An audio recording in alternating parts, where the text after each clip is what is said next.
बड़ा दुर्लभ हो रहा है, भगवत चर्चा होना बड़ा दुर्लभ हो रहा है।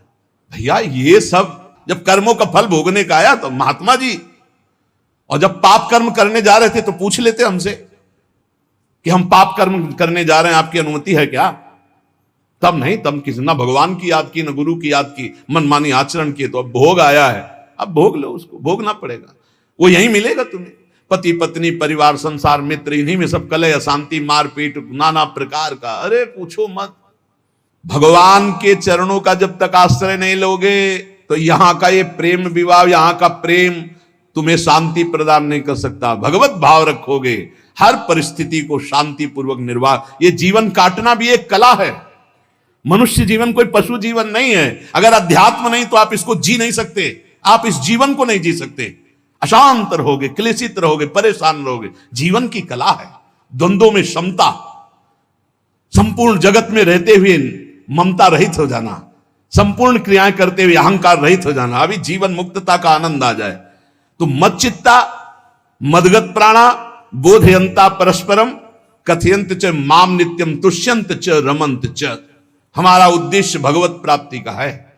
जो भगवत संबंध से भगवत प्राप्ति करना चाहता है उसके लिए दरबार खुला है, फ्री है, कोई फीस नहीं है, कोई शर्त नहीं है। तुम कौन हो, कहां के हो, कोई मतलब नहीं। आपका केवल संबंध भगवान के संबंध से वार्ता होगी तो यहां हो सकती है। इसलिए सावधानी होकर हमारे समय को निरर्थक ना किया जाए। बहुत कीमती समय, जब प्रश्न होता है तो फिर उस पर चर्चा करनी ही होती है। हमें सिर्फ भगवान का आदेश है, कथयंतश्च माम नित्यम तुष्यन्ति च रमन्ति च।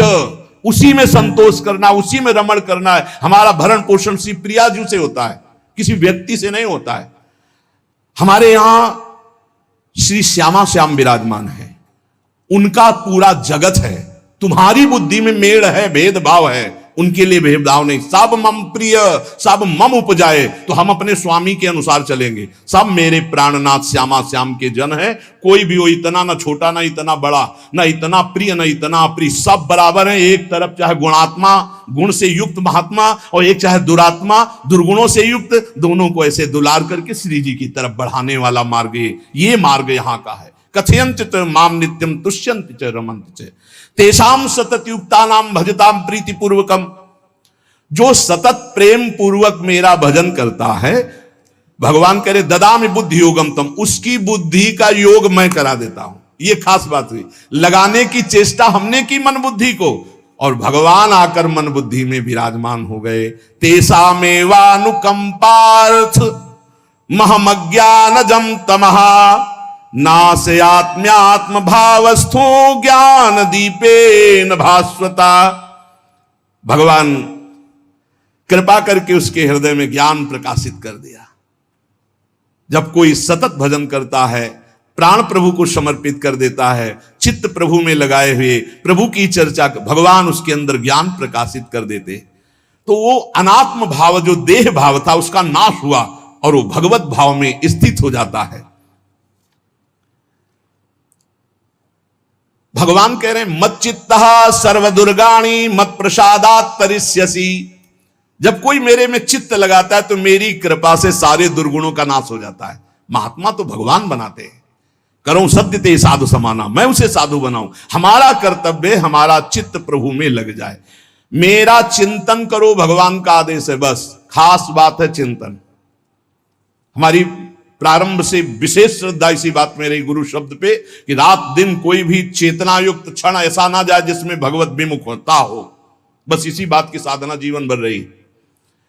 प्रारंभ में गुरुदेव ने कह दिया, जब तक चेतना है तुम्हारे में तो तुम्हारा जागृत अवस्था का चेतना युक्त एक भी क्षण व्यर्थ नहीं जाना चाहे। तो गुरु कृपा से यही प्रयास रहा है कि हमारा एक भी मिनट भगवान से विमुख न जाए। पूर्व में ऐसी स्वभाव वृत्ति बनाई थी कि लोगों को ये शंका होती थी कि ये बोल पाते हैं कि नहीं बोल पाते हैं, अर्थात इनके वाणी है कि नहीं है। मूक, मौन, जटाओं का बोझा, एक वस्त्र, बस शांत। बुलाया गया, घंटा बजा तो पहुंच गए, प्रसाद लिए, उसमें एकांत, हर समय मंत्राग। कथा में बैठे हैं, अनुकूल वचन आया तो सुन लिया, नहीं पूरा का पूरा सत्संग ऐसे ही चला गया। हमारा मंत्र चल रहा है, एक क्षण भी मंत्र से बिलग नहीं। हमारा कर्तव्य है केवल चिंतन, चिंतन करोगे तो अभी मुक्त हो, अभी परिणाम में नहीं। अभी हम राधा बोल रहे हैं, अभी प्राण निकले, अभी श्री जी के पास पहुंच जाएंगे। भगवान की कृपा का बल और साधन का तुम्हारा पूरा प्रयास, प्रयत्न, ध्यान रखो, दो से सिद्धि प्राप्त होती है। भगवान की कृपा का बल और आपकी पूरी साधना का प्रयास, प्रयत्न, कायरता नहीं। भगवान की कृपा का बल और तुम्हारा पूरा प्रयास, पूरा प्रयत्न। देखो, भगवान की दर्शन वृत्ति हृदय में जागृत हुई ध्रुव जी के पद को लेकर, कामना को लेकर। मैं भगवान का साक्षात्कार करूंगा, उनसे वरदान मांगूंगा कि मुझे सबसे श्रेष्ठ पदवी की प्राप्ति हो। चले, भगवान नारद जी मिले। पहला प्रलोभन, चलो अभी तुम्हें इस सम्राट पद पर नकार दिया। फिर भय, सांप हैं, बीछी हैं, जंगल के बड़े, और फिर यक्ष राक्षस, न जाने कौन कौन है। तुम अभी बालक हो, तुम्हें खा जाएंगे, तुम क्या तपस्या करोगे, क्या भजन। नहीं, इससे भी नहीं डिगे, कुछ भी हो, कदम वापस नहीं जाएंगे, अब तो हरि की प्राप्ति। तो गुरु मंत्र दे दिया। 6 महीने बहुत ही देह भाव रहित होकर उच्च कोटि की साधना की। बालक होने पर यही मथुरा में, मधुपुरी में देह भाव रहित होकर के, क्योंकि जंगल में ऐसे ऐसे मच्छर बड़े बड़े ना, एक मच्छर मारे तो पूरा होश खराब हो जाए, पूरी चेतना जागृत। तो उस 5 वर्ष के राजकुमार के शरीर में कितने मच्छर चिपके रहे होंगे, क्या क्या भयावह। हमने तो सेनपुर में देखा, आसन लगाए बैठे, काला नाग सांप ऐसे फुसकार रहा है। पूरा दृढ़ निश्चय है कि अगर ये काटने का समय है तो काट लेगा, नहीं काटना तो बिल्कुल नहीं काटेगा, बैठे रहो। वैसे पास से निकल गए, छाती से भी निकल गए हैं। निश्चय है कि अगर काटना है काटेगा। सैकड़ों बिच्छू, कभी ऐसे डंक नहीं मारा। और अगर काटना हो, मारना हो ना, तो बढ़िया महल में बैठे हो तो वहां जाके काट लेंगे। ध्रुव जी अपनी निष्ठा से कभी नहीं विचलित हुए। अब जब भगवान सामने आए तो आखिरकार 5 वर्ष के बालक घबरा गए। भगवान का तेज, भगवान का रूप, भगवान की महिमा। भगवान मुस्कुराए, कृपा दृष्टि से देखे, बल मिला, भगवान को देख पा रहे हैं। अब मन में आया कि मैं स्तुति कैसे करूं, क्योंकि कोई ज्ञान तो है नहीं। भजन किया, भगवान की प्राप्ति हो रही, लेकिन अब कोई ऐसा ज्ञान तो है नहीं जिससे भगवान का स्तवन करे। भगवान की तरफ देख करके कुछ कहना चाहते हैं, पर क्या भगवान को कहें ये ज्ञान नहीं। तो भगवान ने अपने ज्ञान स्वरूप शंख का ध्रुव जी के कपोल पे स्पर्श करा दिया। जो भगवान कह रहे, ज्ञान तो मेरी कृपा से होता है। अभी पीछे श्लोक में भगवान ने कहा, तेसा मेवानुकंपार्थो महमक ज्ञानजम तमहा नाशयाम्यात्म भावस्थो। अनात्म भाव का ये जो आत्मस्वरूप अनात्म देह में भाव आ गया है, इसके नाश का जो ज्ञान होता है, ये भगवान की कृपा से होता है। जे भी संग छुआया दिव्य ज्ञान और भगवान की दिव्य स्तुति की। तो ये देखा जाता है कि भगवान की कृपा से ही साधक में दिव्यता आती है, दिव्य ज्ञान आते हैं।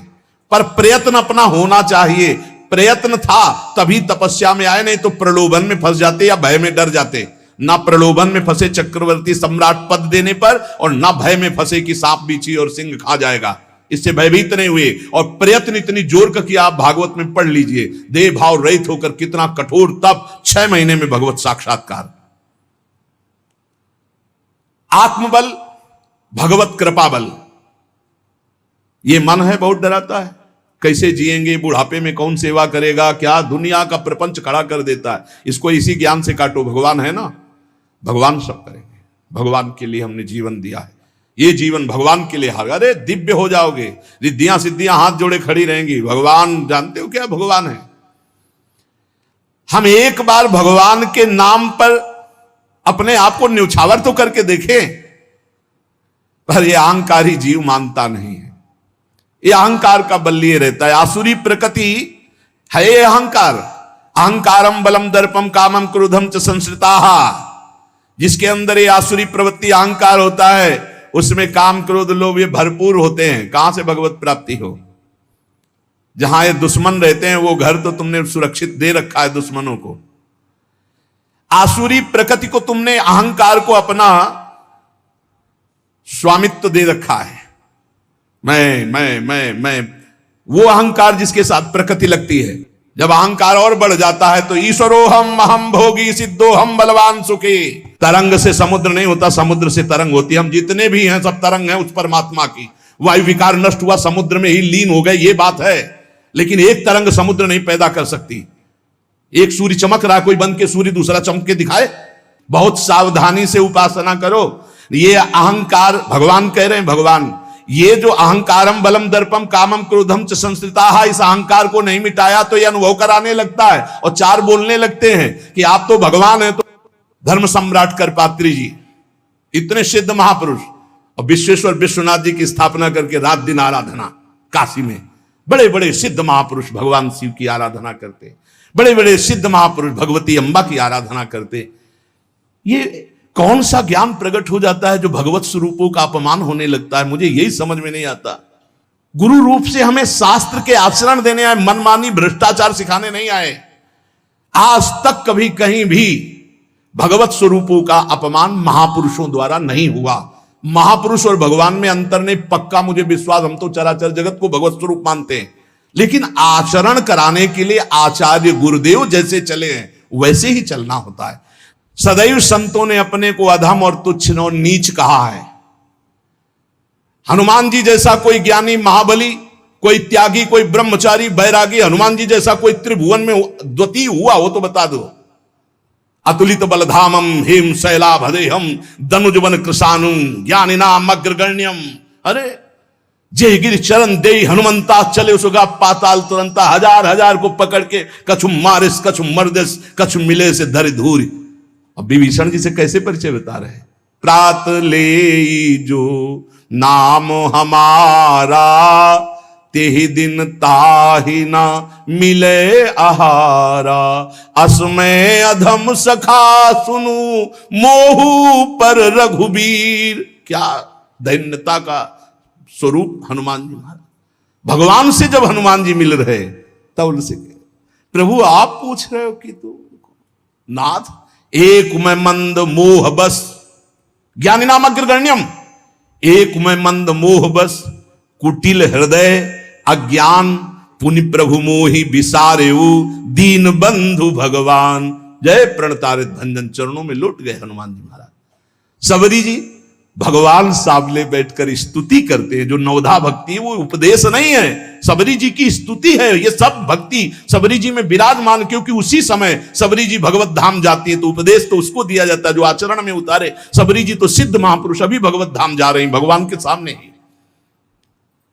वो क्या कहती? अधम ते अधम अधम अति नारी तिन मह में मति मंद अघार। हरिवंश महाप्रभु क्वाहम तुच्छा परम अधम प्राण्यो गर्ह कर्मा यत्तन्नाम स्फुरति महिमा हरेश वृंदावनस्य। इन सब बड़े बड़े आचार्य महापुरुषों ने भगवान की दास्ता स्वीकार करके जीवन अर्पित करके आचरण करके दिखाए। जहां ये आसुरी अहंकार होता है तो ईश्वरोहम महम भोगी सिद्धोहम बलवान सु, ये सिद्धावस्था नहीं है, ये तमोगुणी आसुरी अहंकार का परिणाम है जो ये दिखाई देता है भगवत स्वरूपों का अपमान करके। नहीं, यद्यपि अभेद है वो महापुरुष शिव और वो अभेद है, पर आचरण जब करेगा तो स्वामी और सेवक का करेगा। काशी नगरी सिद्धों की नगरी है, ज्ञानियों की। देखा बड़े बड़े सिद्ध परमहंस जाते हैं शंकर जी के दर्शन करने, विश्वनाथ जी के, तो जिनकी कमंडल भी नहीं, दिगंबर है ना, तो वो भी ऐसे हाथ उठा के नमः पार्वती पते और बस ऐसे सर झुकाए खड़े रहते हैं। जल भी नहीं है, पत्र भी नहीं है, ऐसे वो हम सब खड़े खड़े घंटों खड़े रहते। तो वहां के शिव पार्षदों से ऐसा करुणा में प्रेम हो गया था कि वो हमें नहीं हटाते थे, तो एक कोने में घंटों खड़े रहते थे और दर्शन करते रहते थे भगवान विश्वनाथ जी। तो जैसे ऐसे अवधूत आते, न कोई जल का कमंडल है, न कोई पत्र है, न पुष्प, नजदीक गए और नमः पार्वती पते हार हार महादेव, बस सर झुकाए, ये है। और स्वयं शिव स्वरूप है, इतना अंतर नहीं ब्रह्मबोध में। भक्तों में भी कभी कभी अहम प्रकट होता है, वो वाणी से आपको दिखाई देगा, लेकिन वो आसुरी अहंकार नहीं होता। ध्यान रखना, ये उनका भागवतिक बल होता है, ये आसुरी अहंकार नहीं होता। जैसे जनक जी की सभा लगी हुई है, भगवान श्री राम लक्ष्मण जी विराजमान है विश्वामित्र जी के समीप बड़े सौम्य भाव से। जनक जी महाराज ने देखा कि बड़े बड़े वीर आए पर धनुष यज्ञ में धनुष को अजगों को कोई उठा ही नहीं पाया, खंडन की तो बात जाने दो। रावण बाणासुर आया, आरती प्रणाम करके चले गए। अब आशा ही खत्म हो गई, कोई उठाने वाला ही नहीं। तो उन्होंने कहा वीर विहीन मही मैं जानी। अब मैं आज जान गया कि पृथ्वी वीरों से रहित हो गई। अगर मैं ऐसा जानता कि इस भूमंडल में कोई वीर ही नहीं अजगों का खंडन करने वाला, तो मैं ऐसा प्रण नहीं लेता, मेरी जानकी कुंवारी रह जाएगी। ऐसे विकल होके वीर विहीन मही मैं जानी। जनक जी ने इतनी बात जेव ही कही तो लक्ष्मण जी कूद पड़े सिंह शावक की तरह उछलकर और कहा कि जहां रघुकुल भूषण भगवान श्री राम विराजमान हो जनक, ये बड़ी तुमने निराशापूर्ण बात कैसे कह दी? तुमने ऐसी बात कह दी जहां रघुकुल भूषण भगवान श्री राम विराजमान है।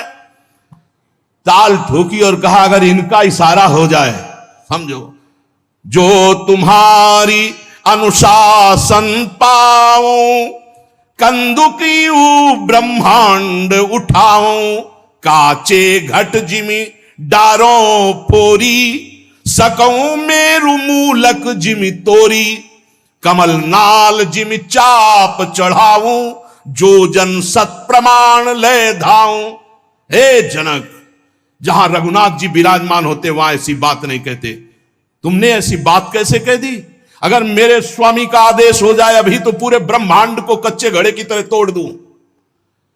ये अजगौ पुराना 100 योजन एक बार में दौड़ते हुए जाऊं और इसको ऐसे कमल लाल की तरह तोड़ दूं, मेरे स्वामी का आदेश हो।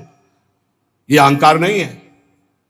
पहली बात कही, जो तुम्हार अनुशासन पावो, अगर मेरे प्रभु श्री राम की आज्ञा हो जाए।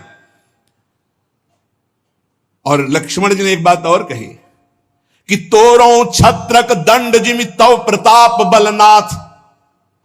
आज के बाद कभी धनुष स्पर्श नहीं करूंगा यदि मेरी बात झूठी हो जाए। आपके प्रताप से इसे बरसाती छत्ते की तरह तोड़ दूं इस अजगौ को, अगर आपका आदेश हो। तव प्रताप बलनाथ, यह अहंकार नहीं है, यह भक्त का भगवत प्रताप है। दशानन कह रहा है अरे मुझे क्या भय, तेरी सभा में अगर कोई वीर हो तो मेरा पैर उठा दे। मैं राम जी का एक छोटा सा सेवक हूं। तू मेरे प्रभु को बार बार मनुष्य कह रहा है, मैं जिनका सेवक हूं। तेरी सभा में तू जो अपने सभा बलों के बल पर बलवान होकर कहता है कि ये सब आहार है, तो मैं उनका एक छोटा सा दूत हूं। अगर कोई मेरा पैर उठा दे तो जानकी जी को राम जी हार जाएंगे, वापस चले जाएंगे।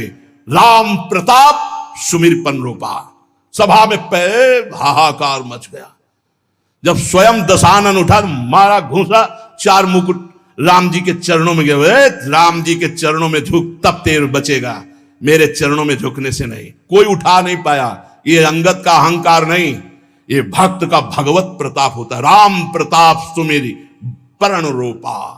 राम प्रताप हरिवंश प्रताप ही जानत है, हरिवंश प्रबोध प्रमाणत है, हरिवंश सर्वस्व है तिनके, सुख संपत्ति दंपति जो जिनके। लक्ष्मण जी कह रहे सकौ मेरु मूलक जिमि तोरी, जैसे मूली तोड़ दिया जाता 4 लाख योजन का सोने का पहाड़ सुमेरु, वैसे उखाड़ के तोड़ के फेंक दूं। भगवान अपार सामर्थ्यशाली, और जो भगवान में चित्त जोड़े अपार सामर्थ्यशाली। याज्ञवल्क्य जी जनकपुरी जब आते तो वेदांत चर्चा बहुत सुंदर होती। तो जब याज्ञवल्क्य जी आते तो बड़े बड़े ऋषि मुनि साधक सिद्ध सब उपस्थित होते कि जरूर कोई न कोई गूढ़ चर्चा होगी। पर जब तक जनक जी नहीं आते थे तब तक वो चर्चा नहीं शुरू करते थे। पूरी सभा भरिए इंतजार करते। जब जनक जी आते तब चर्चा। तो कई ऐसे महापुरुष जिनको लगा कि ठीक है जनक जी विदेह राज है, पर ऐसा नहीं कि और किसी की ज्ञान में स्थिति नहीं। जब तक जनक जी नहीं आते तब तक तो कहा कि अन्य श्रोता भी तो हैं याज्ञवल्क्य जी से, पर आप जब जनक जी आते हैं तभी शुरू करते हैं आप चर्चा। क्या हम ऐसा समझ सकते हैं कि आपकी ममता जनक जी पर है? क्योंकि समता में तो जब सब बैठे हैं तो शुरू कर देना चाहिए। जब जनक जी आएंगे तभी तो हम क्या है समझ सकते हैं, क्योंकि ज्ञान से भरपूर बड़े बड़े ब्रह्म ऋषि बैठे रहते हैं। ऐसा नहीं कि जो जनक जी को ज्ञान और किसी को है ही नहीं। तो इसका मतलब लगता है याज्ञवल्क्य जी के अंदर कहीं ना कहीं ममता है, कहीं ना कहीं मोह है जनक जी के प्रति। परम योगी याज्ञवल्क्य जी थे। उन्होंने एक दिन सत्संग चल रहा था, पूरी जनकपुरी में आग लगा दी योग बल से। सूचना आई जनक जी, महाराज की जय हो, पूरी मिथिला नगरी आसपास से अग्नि से घिर चुकी है, जल्दी जल्दी भागो। जो जनकपुर वासी थे वो तो भागे, आसपास बिल्कुल नजदीक अग्नि आ चुकी थी, वो योग बल से लगी हुई थी। जो ऋषि मुनि थे अपने अपने आप, कोई व्याघ्र चर्म, कोई हिरण का चर्म बिछाए हुए, जो मृग चर्म, कोई कुशा, कोई कंबल, सब अपने अपने समेटे याज्ञवल्क्य जी यथावत चर्चा कर रहे हैं। कोई भागा इधर, कोई उधर भागा, कोई भी वहां नहीं था, केवल जनक जी बैठे थे। बार बार मंत्री आदि, महाराज राजमहल में भी आग लग चुकी है, लगभग पूरा राजमहल जल चुका है, आप महाराज सुरक्षित होइए, आप हटिए यहां से। शांत मुद्रा में बैठे याज्ञवल्क्य जी का प्रवचन चल रहा, केवल जनक जी सुन रहे। सर्वथा निश्चिंत भाव से वो कथा करते जा रहे और वो सुनते जा रहे, स्थिर बैठे रहे जनक जी।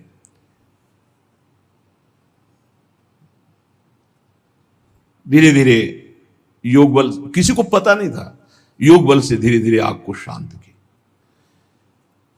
और तो नहीं आ पाए, जनकपुर वासी सब बड़े खेद में थे कि जब आग लग गई, ये जल गया, वो जल गया, वो जल गया। ऋषि मुनि बैठ गए आगे। फिर याज्ञवल्क्य जी ने कहा, विदेहराज जनक, सर्वस्व मिथिला में जल गया, राजमहल भी जल गया, बार बार सूचना हुई, सब महात्मा लोग अपने कमंडल आसन लेकर के हट गए, आप क्यों नहीं हटे? महल में आग लग गई, सर्वस्व नष्ट हो गया, आपको तो देखना चाहिए, आप राजा हैं। जनक जी ने कहा, महल की क्या बात, अगर इस शरीर में भी आग लग जाती तो हमें क्या फर्क पड़ता? नैनम छिन्नन्ति शस्त्राणि नैनम दहति पावका न चैनम क्लेदयन्त्यापो न शोषयति मारुता। क्या ज्ञान ये प्रवचन के लिए ही केवल है? ये अनुभूत विषय है। मेरी आत्मा है आग, वो इस शरीर को नष्ट कर सकती है, आत्म तत्व को नहीं, और मैं आत्मस्वरूप हूं, क्या फर्क पड़ता है? महल जल गया, जलने वाली चीज जल गई, शरीर जल जाता, जलने वाली चीजें जल जाएगी, आत्मस्वरूप में नहीं। सब महात्माओं की तरफ देखा याज्ञवल्क्य जी ने कि आप सबके पास क्या था, इनके पास तो पूरा राज्य भस्म हो रहा था, महल भस्म हो रहा था, सब स्थिति थी, आप अपना अपना बागंबर मृगचर्म लेकर। तो ब्रह्म ज्ञान केवल बातचीत का विषय नहीं है, स्थिति का विषय है। ऐसे चाहे वो भगवत भक्त हो या ब्रह्मज्ञानी हो, दोनों ब्रह्मज्ञानी की दृष्टि में ब्रह्म के सिवा कुछ नहीं, भगवत भक्त की दृष्टि में आराध्य देव के सिवा कुछ नहीं, फिर चिंता शोक भय किस बात की? किसी भी स्थिति में विचलित ना होना, अपने आराध्य देव के चिंतन से, अपने लक्ष्य से ना हटना, यह परिपक्व अवस्था है, चाहे भक्त हो चाहे ज्ञानी हो। देखो, इतनी बात तो तुम्हें मानना पड़ेगा कि भगवान का दो स्वरूप है, एक चिदानंदमय स्वरूप है और एक ये मायाकृत स्वरूप है। हैं भगवान ही वासुदेवा सर्वम। ये जो मायाकृत स्वरूप है ये नष्ट होगा, पक्का समझो। गुरु भगवान है, संत भगवान है, सब भगवान के स्वरूप है। ये जो मायाकृत है ये नष्ट होगा। गो गोचर जहां लघु मन जाई, सो सब माया जानो भाई, और इसका अंत होगा। इसमें पक्का विश्वास करो। जो अविनाशी चिदानंदमय भगवान का हमारे स्वरूप है, ना कभी कोई मार सकता है, ना काट सकता है, ना जला सकता है, वही हमारी आत्मा का स्वरूप है। सच्चिदानंद रूपाय। अब बाहरी तो फिर जहां हमारी मायाकृत दृष्टि देख पा रही वो जलेगा, वो नष्ट हो जाएगा, आज नहीं तो कल। भाव मानना, हम भावना करते हैं मायाकृत से मायातीत की। हमारी भावना जो मायातीत के, उसे आग नहीं जला सकती। हमारे प्रभु की महिमा को समझो। प्रभु केवल प्राकृतिक नहीं है, प्रभु केवल छवि में ही नहीं है। विश्वास करो, वो तुम्हारे हृदय में, तुम्हारे भाव में भी है, वो छवि में भी है, वो चराचर जगत में कहो सो कहां, जहां प्रभु नहीं तो अग्नि में भी प्रभु है। प्रभु खेलने के लिए अगर जमीन पे गिर जाते हैं तो तुम्हें गिरना दिखाई दे, वो खेलना चाहते, खेलो महाराज, फिर उठा के स्नान करवा दिया। फिर अंग भंग हो गया कोई श्री अंग का, हम प्रभु के दूसरे नवीन रूप को, हमारी आराधना माया युक्त से माया मुक्त त्रिगुणातीत भगवान की है, इतना मानना पड़ेगा। ये शुद्ध बात तुम्हें माननी पड़ेगी कि मायातीत परमात्मा है, त्रिगुणातीत परमात्मा है, कालातीत परमात्मा जिसकी हम आराधना कर रहे हैं। वो मूर्ति भी है, वो अमूर्त भी है, वो साकार भी है, वो निराकार है, वो सबसे परे है, वो सब में भरे है। जब तक संपूर्ण तत्व का ज्ञान नहीं होता तो उपासक दुख सुख को प्राप्त होता रहता है। अगर हम नहीं सुलझेंगे तो बहुत दुखी हो जाएंगे। ये मकान नाशवान है। हो सकता है आप बाहर किसी कार्य से गए हो, आपका मकान गिर गया, आपके ठाकुर दब गए, चकनाचूर सब हो गया। अब आप क्या बोलोगे, हमारे भगवान नष्ट हो गए? क्या भगवान नष्ट होने वाली बात है? क्या भगवान को कोई नष्ट कर सकता है? नहीं, हमारे भगवान सच्चिदानंद में है। जब हम सेवा कर रहे हैं तो सामने आप पद्धति देखना सेवा की, भागवत में भी आप पढ़ के देखिएगा तो कई जगह आपको ऐसी बात मिलेगी कि जब आप पूजा करने जाएं तो पहले ये ध्यान करें कि आपके हृदय से निकलकर भगवान सामने श्री विग्रह में विराजमान हुए, और जब शयन कराएं तब भावना करें कि भगवान श्री विग्रह से हमारे हृदय में पुनः आ गए। हमारे दो स्थान हैं पूजा के, एक बाह्य और एक आंतरिक। अगर ये रहस्य नहीं समझोगे ना तो फिर दुख सुख से युक्त होते जाओगे। आग लग गई, हमारे भगवान जल गए, ये बड़ी दुर्घटना हुई, आग आना बड़ा मंगल है। नहीं, बड़ा मंगल है, और पक्का कहते हैं बड़ा मंगल है, क्योंकि हमारे कर्म भस्म होते हैं। भगवान कृपा करके जो अमंगल है उसका वो भस्म कर देते हैं, उसका नाश कर देते हैं। भगवान हर प्रकार से साधक को शिक्षा देकर उसके संसारिकता का नाश करके उसे उज्जवल ज्ञान प्रदान करते हैं। ध्यान रखना, हर चेष्टा में भगवान की कोई न कोई महान ज्ञान शक्ति हमें प्रेरित कर रही कि जिस दिशा में हो और जिस दशा में हो और आगे बढ़ो और ऊपर उठो। अध्यात्म इतना ही नहीं है। हम लोग कभी कभी अहंकार और प्रताप के भेद को नहीं समझ पाते। महापुरुषों में अहंकार नहीं होता, वो भगवत प्रताप होता है। जो आसुरी अहंकार है वो तो भगवान की शरणागति से नष्ट हो जाता है। भगवान का प्रताप भक्तों के जीवन में उदय होता है। भगवान बहुत कृपालु हैं, बड़ी करुणा की है। अपना मार्ग हमें देने के लिए सत्संग दे रहे हैं, कथन श्रवण का सौभाग्य मिला है। इसी जन्म में हमें भगवत प्राप्ति करनी है। अपार बलशाली माया को परास्त करने का बल केवल भगवान की कृपा से प्राप्त होता है। इसलिए नाम जप करो, भगवत लीला गायन गुणगान करो और भगवान से प्रार्थना करो कि मेरा अहंकार आपके चरणों में समर्पित हो जाए। सारा दोष इसी अहंकार का है। ये संस्कृति मूल शूल प्रद नाना, सकल शोक दायक अभिमाना, ताते करें कृपा निधि दूरी, सेवक पर ममता अति भूरी। हमारे ऊपर बहुत प्यार है प्रभु का, हम उस प्यार के बल से अहंकार को प्रभु के चरणों में समर्पित करके इसी जन्म में जीवन मुक्त हो जाए। शेष चर्चा आगे। श्री राधा वल्लभ लाल की जय।